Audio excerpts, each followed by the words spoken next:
It may have been the greatest army of all time, conquering and controlling an empire that stretched across the ancient Western world. It was ruthless, disciplined, and feared by all, not just by its enemies, who died in their millions, but by its own emperors, who often paid the price of the army's wrath. And yet, these soldiers were builders as well as destroyers, helping to spread a culture that became the bedrock of Western civilization. What was it that made this army so dominant? How was it able to rule and reshape the classical world? And why did it eventually fall? This is the story of the Roman war machine.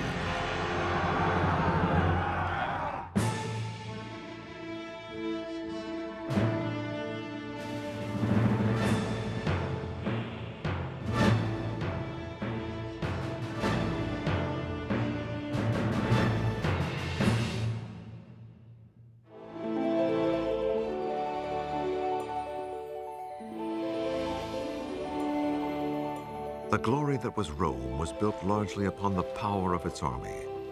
Until it discovered how to wage war, Rome was just another small Italian farming settlement. But there was something different about the Romans. They had a unique ability to turn themselves into a political and military power without equal. The city that would dominate the ancient world for centuries began as early as 1000 BC. Archaeologists have found the remains of dwellings from that period on Rome's Palatine Hill, where many centuries later, the Roman emperors built their palaces. Early Rome was dominated by a neighbor, the Etruscans, from what is now Tuscany to the north.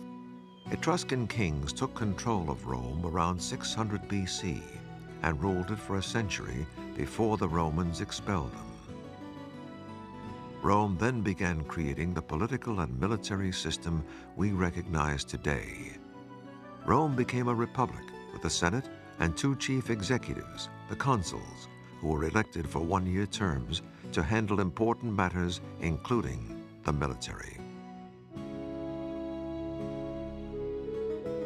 Rome had to learn how to fight because it occupied an important trading crossroads on the Tiber River, and it was always skirmishing with envious neighbors. As early as 500 BC, Rome had an army of 6,000 men called a legion, from the Latin word meaning conscription. But this was a far cry from the professional Roman army that would later dominate the world. They are citizen soldiers, they are part-time soldiers, they get recruited for the campaigning season. They leave their fields, their work, to go off and fight in the army. At the end of the campaign, they're back, bringing in the harvest, bringing in the vintage, plowing the fields.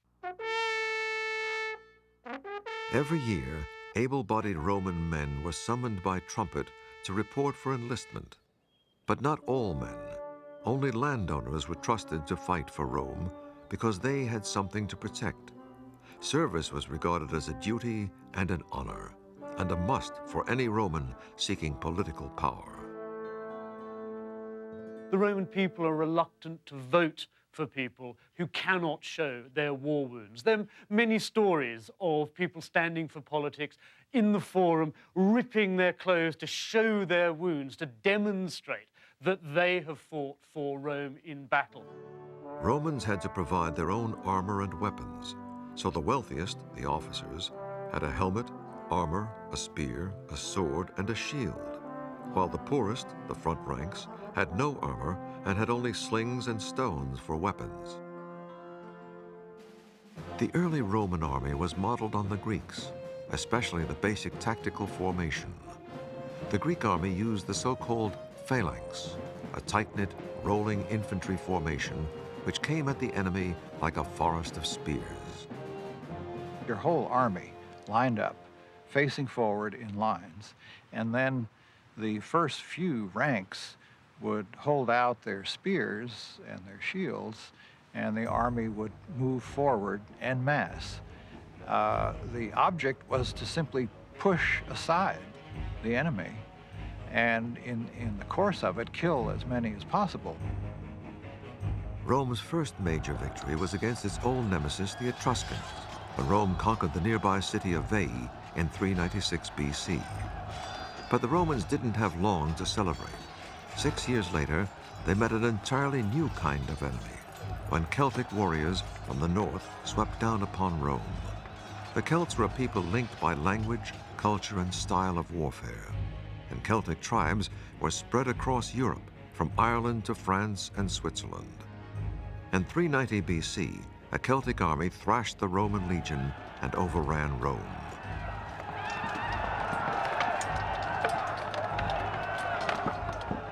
The Celtic method of fighting was very disturbing to them. The Celts simply ran at you with hundreds and thousands of men, yelling, shouting, banging on metal objects, blowing their horns. They really terrified the Romans.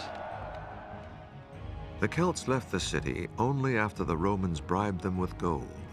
This was Rome's wake-up call. It needed to rethink its whole military strategy if it was to survive, and one way was through training. Roman soldiers had to go through the toughest training in the ancient world. There were 4 long, hard months of basic training, and anyone who couldn't stand the pace was either discharged or put on rations of foul-tasting barley until they got it right. Basic training began with marching, and plenty of it. Soldiers had to be able to march more than 20 miles in 5 hours, carrying a full pack. In weapons training, recruits were given dummy swords, shields, and javelins that weighed twice as much as the real things to build muscles. The Romans, I think, in this early period, should really be seen as the Zulus of the Mediterranean world. They are a highly militarized society, and like the Zulus, they don't let their warriors have sex, so when they come into battle, they're very tough. As the army grew, armor became standardized for all soldiers and provided by the state. I'm wearing a male shirt for body protection, and you can see it's made of small individual pieces of metal which are fashioned into rings and then linked together. Its biggest advantage, of course, is to take slashing blows across.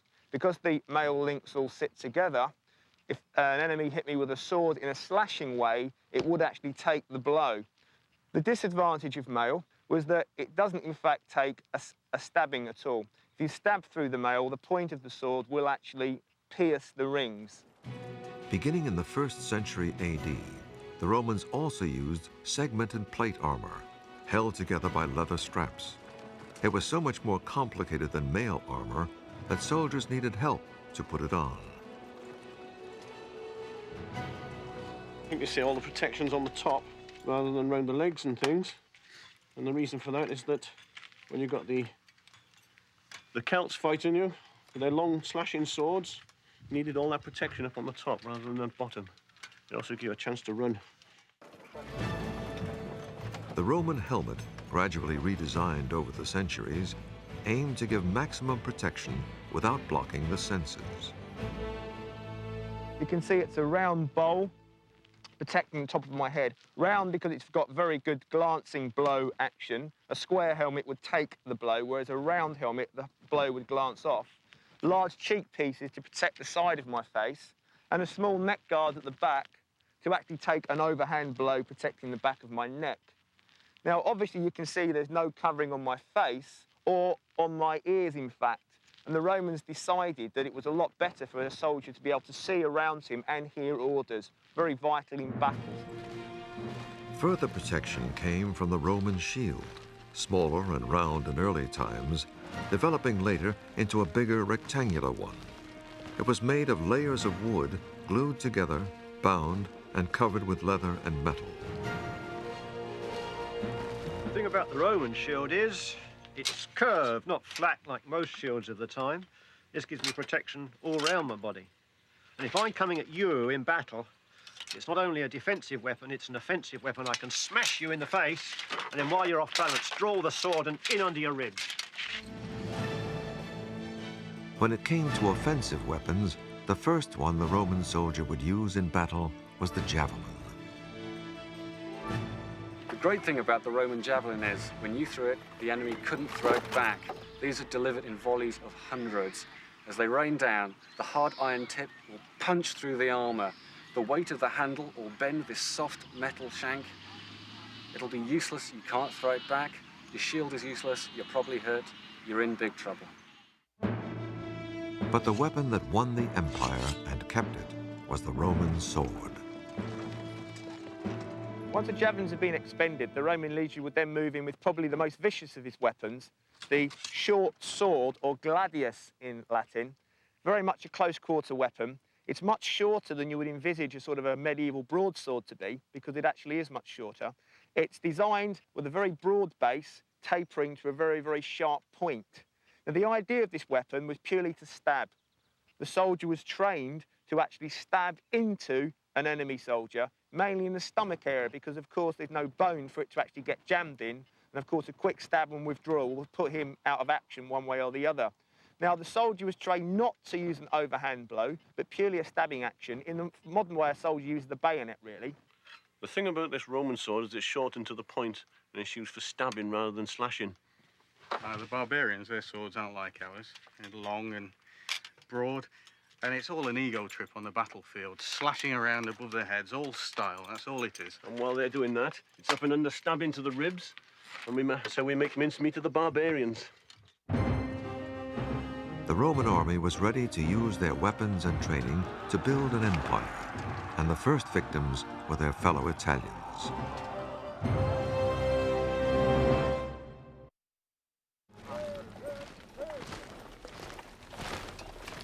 The basic unit of the Roman army was the legion, and over time it became highly structured. Eventually, the legion evolved into a unit of 4,800 soldiers. It was divided into 10 cohorts of 480 men each, which in turn contained 6 centuries. Not 100 men, as you might expect, but 80 soldiers. Each century had 10 groups of 8 men who shared a tent. The legionary commanders were usually political appointments, Roman noblemen doing service as they climbed the political ladder. Their military ability varied greatly, and so much of the real running of the army fell to the officers beneath them. The most famous of these was the centurion, in charge of a century of soldiers. As Rome's empire grew, centurions became career soldiers, working their way up through the ranks. Centurions usually had at least 15 years' experience. It was their job to train the men, discipline them, and lead them in battle. Because they'd seen so many campaigns, they understood the traditions of the army. They knew how the army could actually solve particular problems which it might encounter in future campaigns. So they were very much the living essence of the Roman legions. Well, I'm in the equipment of a Roman centurion. You can always immediately tell the centurion because his crest goes across his helmet. In this case, the crest is made of horsehair, though sometimes they were made of feathers. And if he'd been given military awards, you can see they're worn on a harness on the chest. Centurions were career officers who took the term literally. Centurions never had to retire. We find some cases of people over 80 still serving. So this, of course, helps to secure uniformity of standards and training and so on throughout the empire. You see careers of these centurions who've been all over the place in their very long lifetime. Centurions could make a soldier's life hell. They demanded bribes to excuse soldiers from the less popular duties and used their vine staffs to deliver punishment. One centurion, Lucilius, was nicknamed "Give Me Another" for his practice of breaking his staff over soldiers' backs. He was later murdered by his own men. After its early defeat by Celtic warriors in 390 BC, the Roman army changed its battle tactics.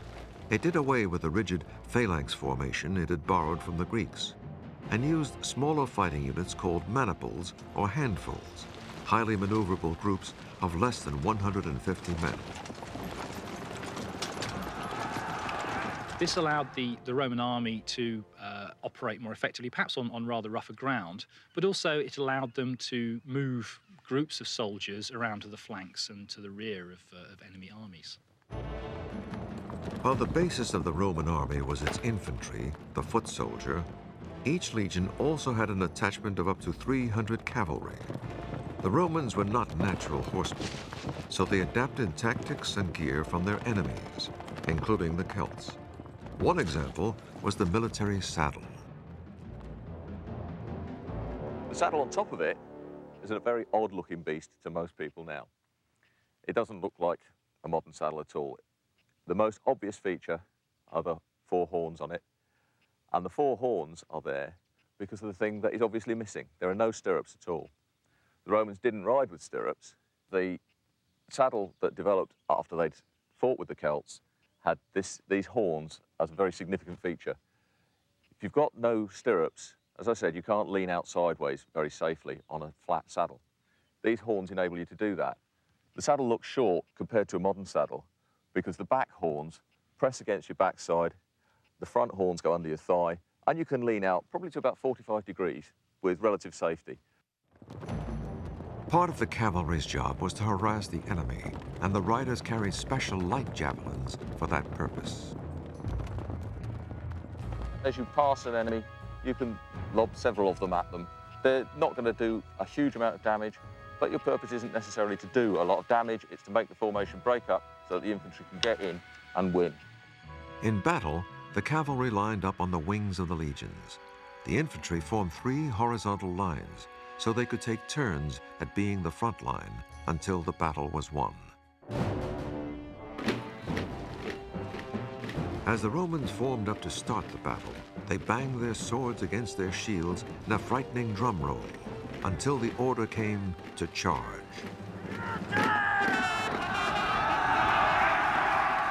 As the 2 sides closed in on each other, the Roman front lines would launch their javelins, disrupting the enemy formation. The infantry would form wedges to break up the enemy lines and allow close-in fighting. That was when the short Roman stabbing sword would come into its own. The fighting itself might be only 20 minutes or so. Sometimes it was a lot longer, but it was very difficult to fight for a great length of time with this massive weight of armor that Roman soldiers and often their enemies wore. Part of the reason for Roman success in battle was undoubtedly to do with training. Once an enemy cracked, the Romans did not surround them.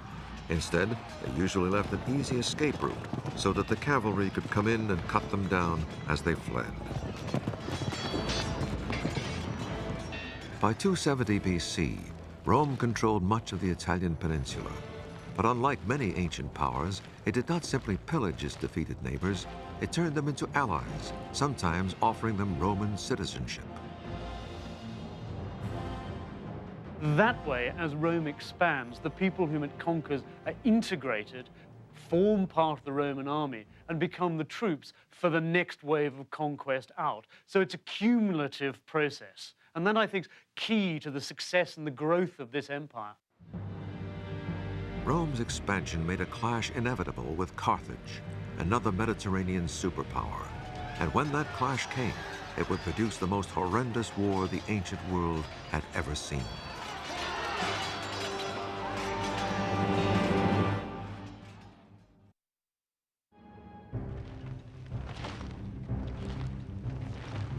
Rome's expansion in the 200s BC brought it into conflict with another empire across the Mediterranean. The city of Carthage in modern-day Tunisia commanded an empire stretching across northern Africa. In 264 BC, Rome and Carthage began fighting over control of Sicily, where Carthage had colonies. Rome found itself at a disadvantage. Carthage had a great navy, and Rome had almost none. Rome began building one, but most of its soldiers had never sailed, so they practiced on dry land, pretending to row in unison to get a feel for it.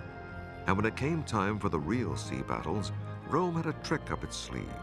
It developed a kind of gangplank called a corvus that hooked onto Carthaginian ships so that the Roman soldiers could board them, turning naval battles into more familiar land battles. And that way, Rome routed the Carthaginian fleet. Rome won Sicily, Corsica, and Sardinia, but Carthage did not accept the defeat. In 218 BC, Carthage hit back under one of the most feared warriors Rome would ever face, Hannibal. And this time, the target was Rome itself. Hannibal was a man clearly with tremendous determination, a great personal hatred of Rome, which he'd inherited from his family who'd fought the Romans before. And it's also very clear that he had great personal magnetism. Hannibal marched his army through Spain and France and across the Alps into Italy, accompanied by 36 elephants. Most of Hannibal's elephants died on the journey over the Alps. In fact, his elephants played absolutely no role in the subsequent campaign. Nevertheless, they represent the skill and boldness that Hannibal portrayed in coming over the Alps so early in the campaigning season and surprising the Romans. With the help of Celtic warriors who joined him on the way, Hannibal won early victories against Roman legions sent to meet him. Then, in 216 BC, came a major showdown at Cannae in southern Italy. Hannibal had about 40,000 troops, while the Romans and their allies had nearly twice that number. But Hannibal was a master tactician. When the Roman legions made their usual thrust towards his center, Hannibal let them advance, then encircled them.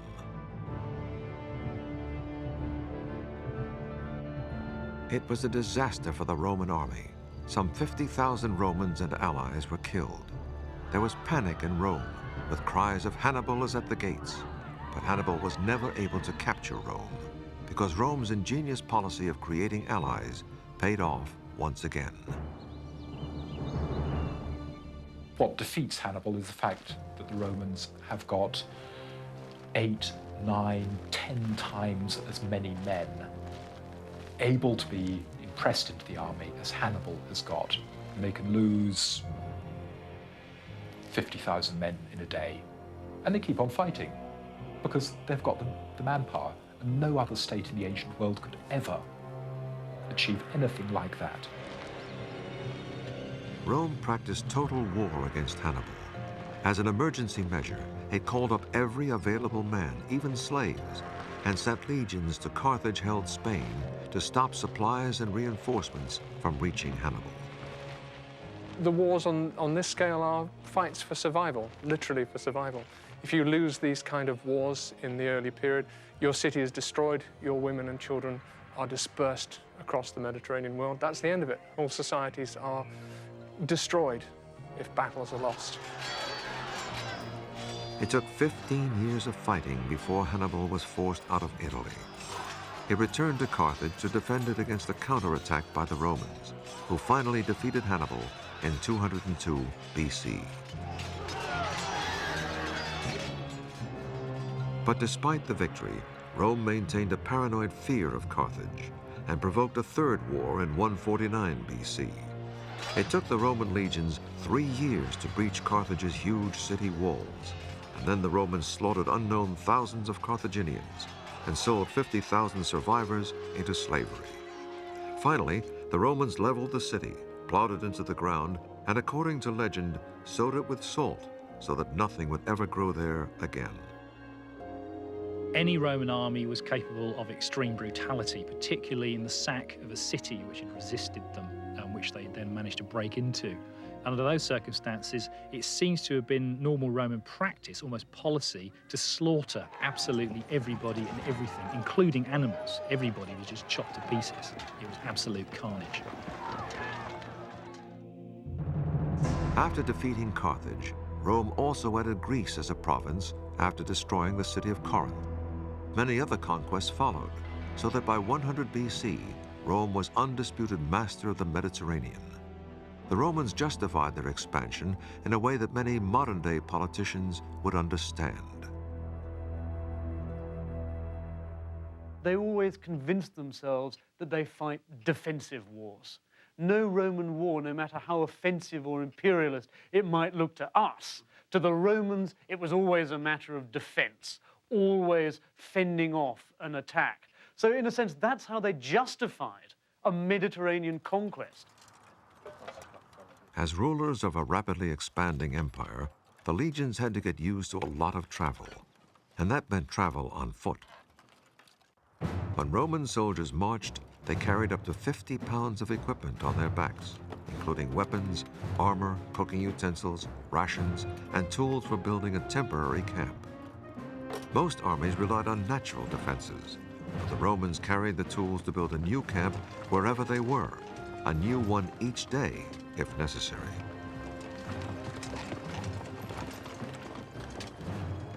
They dug a defensive ditch around the whole camp, 5 feet wide and 3 feet deep, then built a palisade with the stakes they carried with them. It was as though the Romans had their own fortified city wherever they went. The primary purpose of a Roman marching camp is psychological rather than military. It's the idea that in enemy territory, every night you make a small city in what is not your territory. And the enemy look on, seeing their territory pockmarked by the advance of Roman armies. The camps were a classic example of the Romans' passion for order. Every camp had an identical plan. Each leather tent was put up in the same position each time, so that the soldiers knew exactly where they were. The soldiers had a great sense of security during the night. They knew exactly where their officers were, and the fact that their comrades were guarding them as well. The Roman obsession with order extended to the discipline of the troops. Camp sentries who fell asleep could be stoned to death for having endangered the whole regiment. It wasn't as exceptional as it might sound, given the general background of what Roman society was like. People were used to flogging, they were used to fairly frequent public executions. So the Roman army was indeed pretty draconian, but not as different from the rest of society as perhaps we might think. One infamous form of harsh discipline was decimation, the killing of 1 man in 10 of regiments that showed cowardice in battle. The men were selected by lot and clubbed to death by their comrades. Roman obedience was based on fear. If a Roman soldier was faced by a crisis in battle, that Roman soldier, that unit of soldiers, would stand their ground because they were more likely to survive a desperate fight in battle than to survive if they ran away. One famous case of decimation came when Roman legions suffered several defeats during a revolt led by an escaped gladiator, a warrior called Spartacus.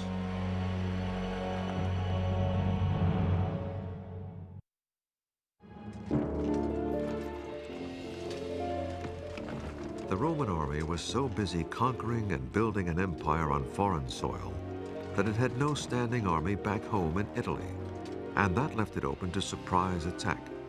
That's just what happened in 73 BC, in a revolt led by a foreign slave named Spartacus, who'd been forced to become a gladiator. Conditions for all slaves were relatively cruel and brutal, and particularly for gladiators who were kept chained in barracks and were brutally treated. Spartacus led a revolt by fellow gladiators against their conditions and was soon joined in the uprising by slaves from the countryside. Millions of slaves were brought back into Italy, and a lot of them were prisoners of war, a lot of them were ex-warriors.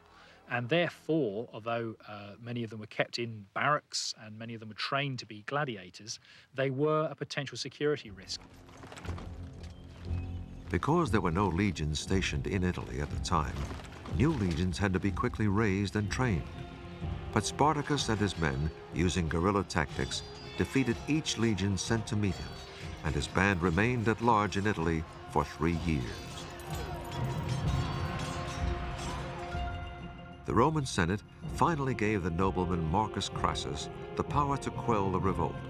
To show he was serious, he began by decimating 2 of the legions that had lost to Spartacus, then raised 6 new legions and met the Spartans in open warfare.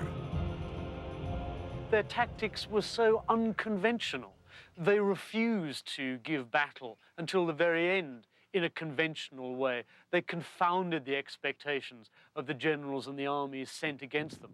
In a sense, their mistake and what lost them their final battle was to behave like Roman soldiers, to fight a conventional pitched battle.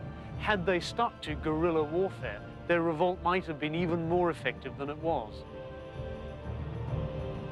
The legions defeated the rebel army and killed Spartacus, and then Crassus lined the Appian Way outside Rome with 6,000 crucified Spartans, a lesson to anyone who opposed Rome and her army. In the early days of the Roman army, soldiers were called away for only a few months at a time between spring and harvest. But the expanding empire meant long campaigns overseas, and for property owners, the only men eligible for the legions, military service became an ever-increasing hardship. By 100 BC, Rome had about 130,000 men in uniform. One Roman man in 8 was a soldier, and he was required to do up to 6 years of service in one stretch, and a maximum of 16 years over his lifetime.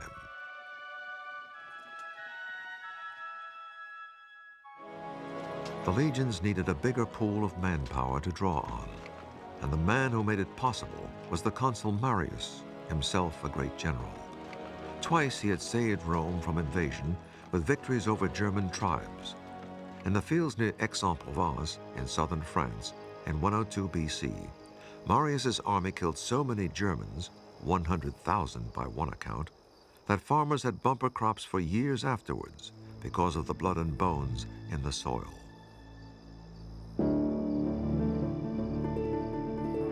As consul, Marius decided to throw the ranks open to all Roman citizens, whether they owned land or not.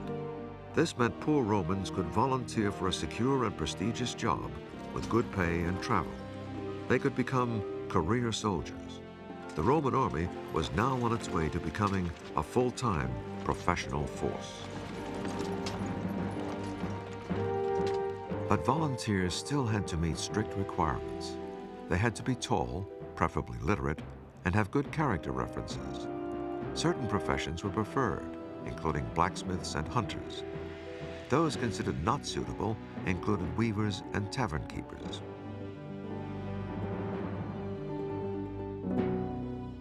New recruits had to pass an interview and a medical exam, and then had to take an oath to perform whatever they were commanded for the Roman state, and to not shrink from death. They were then given 3 gold pieces and sent to the provinces for training. But many of these new, poorer soldiers were already looking beyond 3 gold pieces.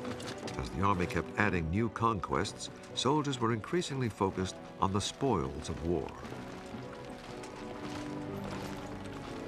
The amount of booty they were able to bring back from cities like Corinth in 146 BC was so enormous that I think it did encourage massive greed and an increasing level of brutality among Roman soldiers.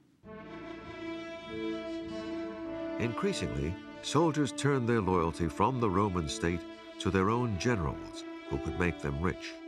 And the generals, being Roman aristocrats, saw their legions as tickets to wealth and power. Intimately related is the general and his army. The general promises his army land, booty, settlement after the war has finished. And the army promises the general not only success in conquest, but votes back in Rome afterwards. This led to a new class of super generals, all with political ambitions. There was Marius himself, a consul for many years. His rival Sulla, who won victories in the eastern Mediterranean and became dictator of Rome for a time. Pompey the Great, who conquered Syria and Palestine. And the most famous general of all, Julius Caesar. Julius Caesar represents as close as I think you can get to naked ambition in the 1st century BC. There's a famous story of Julius Caesar, aged 31, in further Spain, coming across a statue of that great conqueror Alexander the Great, and suddenly bursting into tears. And his entourage say, "Why, Caesar, are you crying?" And he says, "This man, by my age, had conquered most of the world, and I have done nothing. Within a few years, the world would know that Caesar had done a great deal.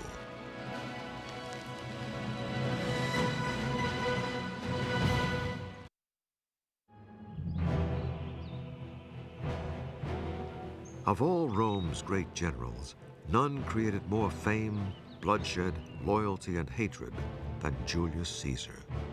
He was a nobleman who worked his way up the political ladder and used his military command in Spain to pillage enough booty to buy votes in Rome. He was made a consul and formed a political alliance, the Triumvirate, with the rival general Pompey and Marcus Crassus, the richest man in Rome.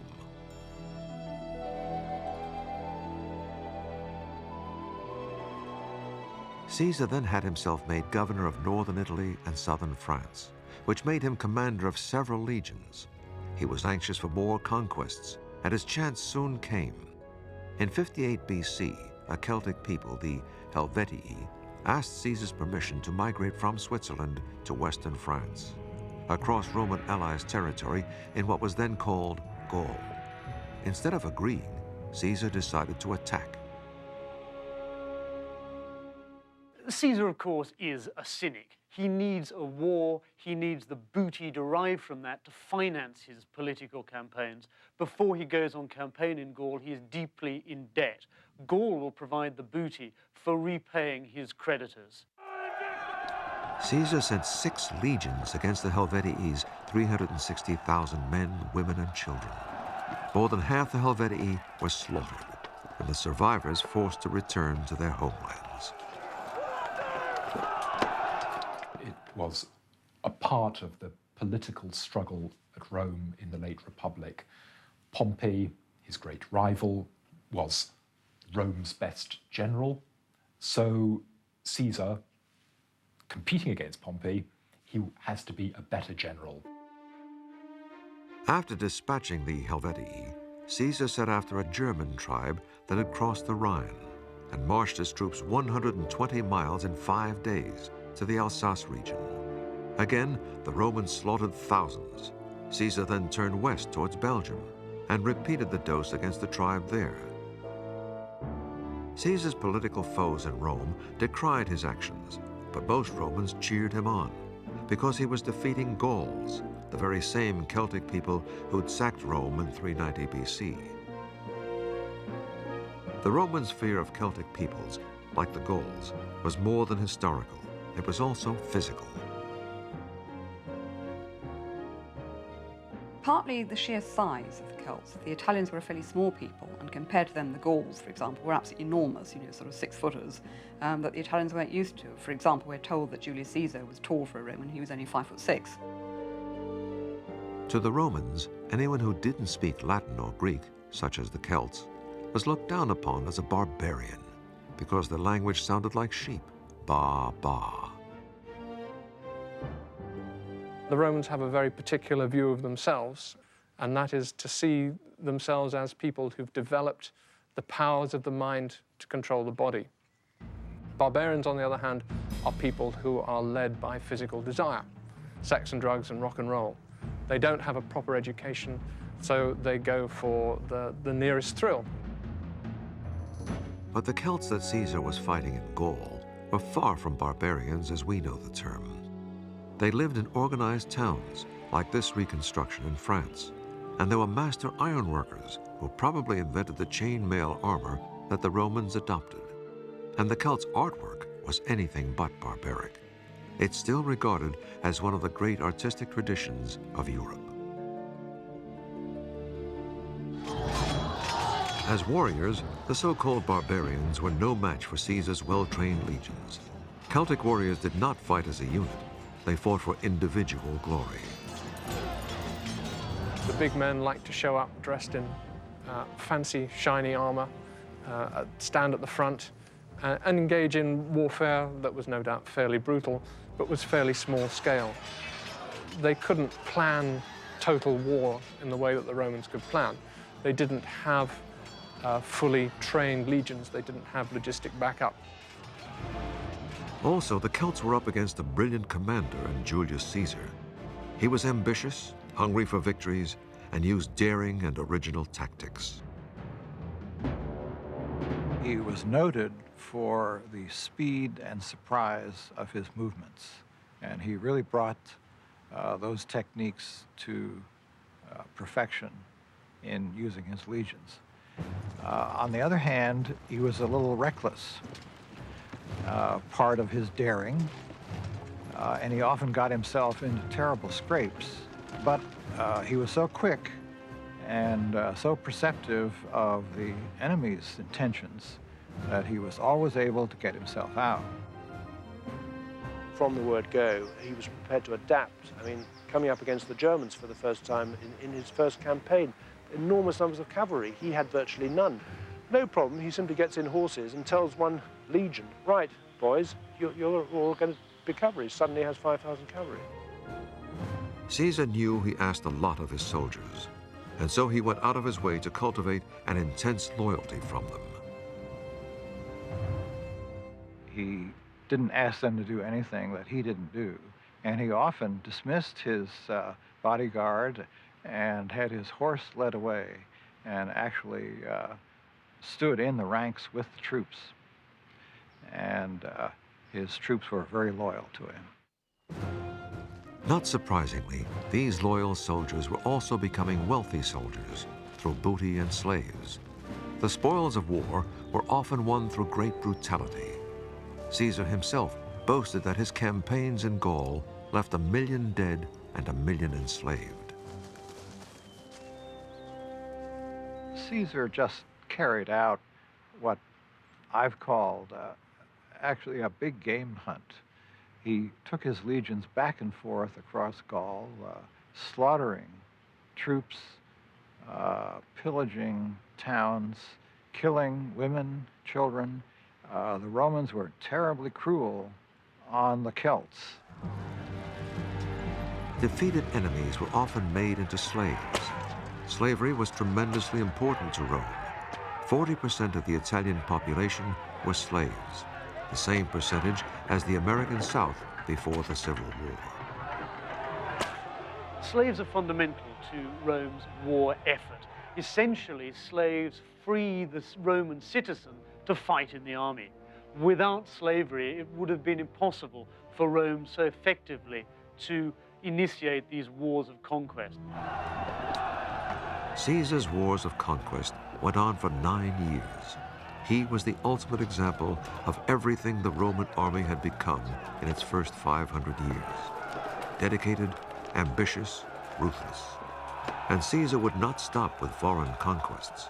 With his army behind him, he would conquer his enemies in Rome and take the title of dictator for life.